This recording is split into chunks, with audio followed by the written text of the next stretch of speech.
où vous analysez les rapports entre les présidents et les premiers ministres. Là, on a un couple président-premier ministre qui est détonnant, évidemment, par la jeunesse des deux individus et par le fait qu'on les compare beaucoup. On compare beaucoup Emmanuel Macron à Gabriel Attal. Est-ce que vous trouvez qu'il y a une gémellité ou pas du tout dans le parcours de ces deux hommes? Sur le papier, sur l'image ou sur la photo comme celle qu'on voit, oui. Mais l'une des conditions, si je reprends le livre, et on en est au 26e couple président-premier ministre, l'un des critères pour que ça fonctionne, c'est qu'il faut que le Premier ministre et le président soient différents. Alors là, sur la photo, ils ne sont pas très différents. Donc le sujet pour Gabriel Attal, me semble-t-il, et pour Emmanuel Macron, c'est de savoir comment il va réussir à se distinguer. Les tout débuts, c'était compliqué, parce que la conférence de presse du président 15 jours avant le discours de politique générale, c'était pas terrible. Mais en 2017, c'était pire, c'était la veille. La veille devant le Congrès et le lendemain devant l'Assemblée nationale. Voilà, il a même fait une conférence de presse le jour du discours de politique générale. Là, c'est un vrai sujet. Je trouve que, par exemple, dans la gestion de la crise agricole, c'était assez bien fait dans les dernières heures, notamment Attal à Paris, Macron à Bruxelles, etc.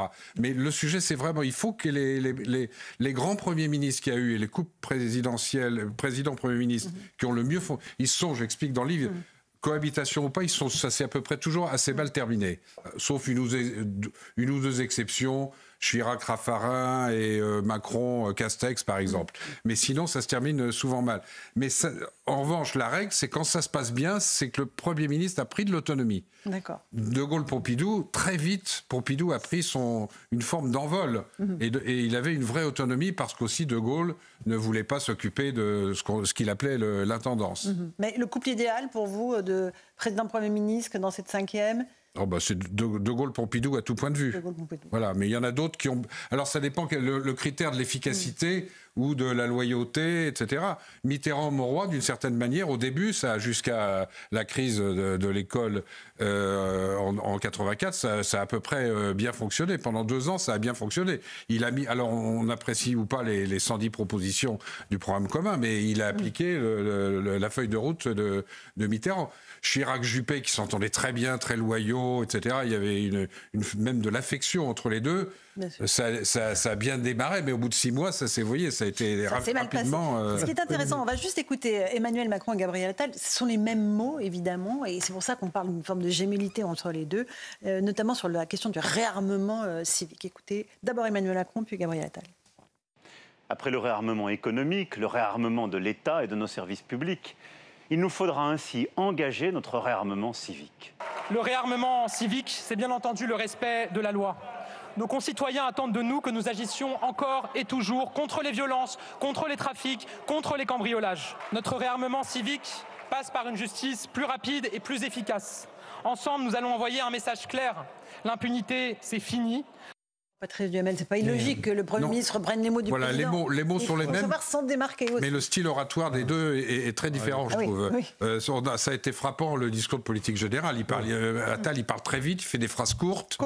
Avec des formules. Des punchlines. Et de temps en temps, Emmanuel Macron, il fait des phrases un peu longues et avec des mots qu'on va vérifier dans le dictionnaire. Irénique, il est dans le mot irénique. Joseph, qu'est-ce que vous en pensez sur les couples président-premier ministre? Moi, je pense que ce sont des faux jumeaux.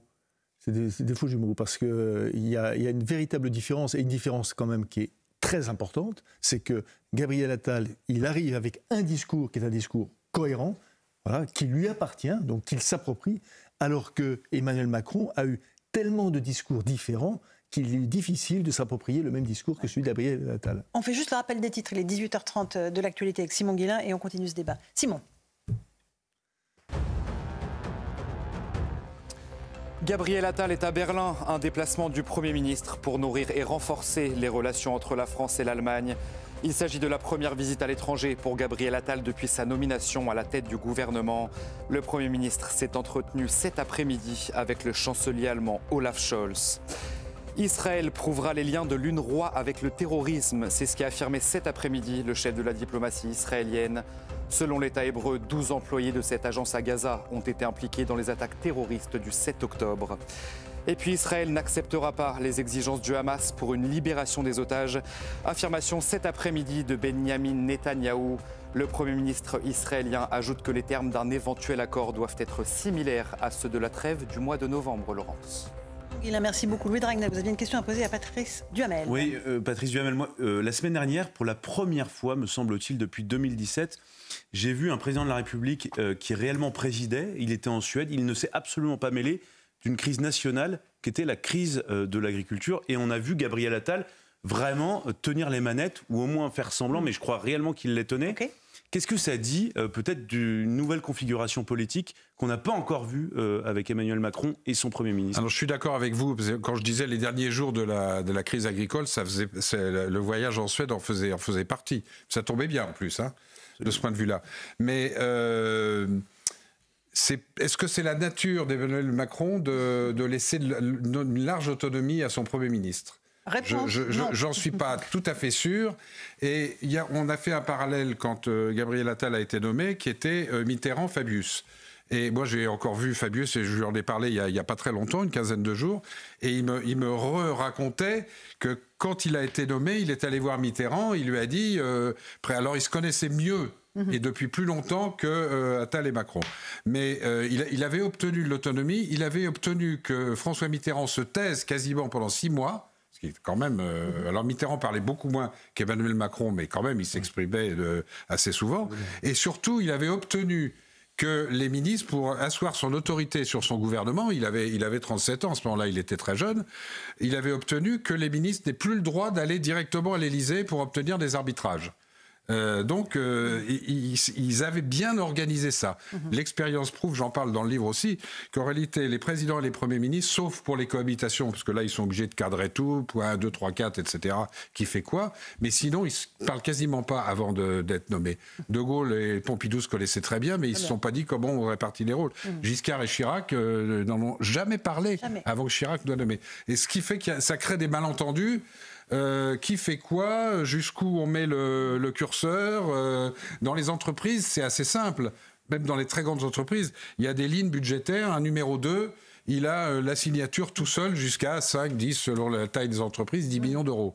Ou voire plus. Et puis après, ça monte au président. Mais là, il faut que les choses soient claires. Et ça fonctionne que quand les choses soient claires. Il y a beaucoup de couples. Alors, je ne parle même pas de Mitterrand-Rocard, où c'était la haine permanente, et Mitterrand l'avait nommé, on l'a su très vite pour le tuer, ce qu'il a parfaitement réussi d'ailleurs.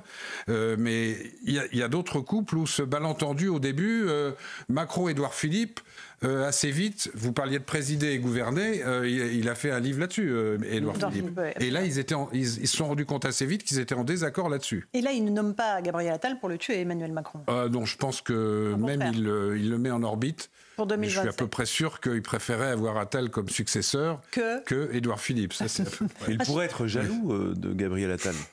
Oui. Quand il y a un gros écart de popularité entre les présidents et les premiers ministres, c'est toujours compliqué.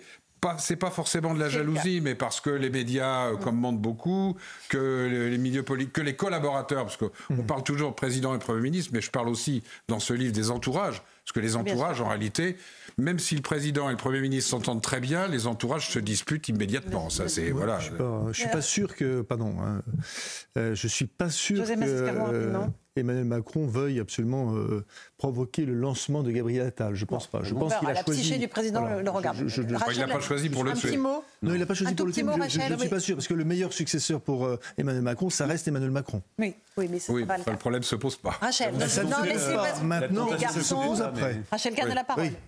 Et il y pense. Moi, c'était juste une question. Comment avez-vous trouvé chat et renard? Quel est le plus malin des deux? J'ai choisi, chaque chapitre, pour chaque couple, j'ai choisi et j'ai trouvé une fable, ce qui n'a pas été facile d'ailleurs. Mais je voulais une fable qui soit claire sur l'image qu'on se fait d'un couple président-premier ministre. Et je trouve, par exemple, ça fait tout de suite penser, il y a beaucoup de gens qui me l'ont dit depuis que le livre est sorti, à Mitterrand-Rocard.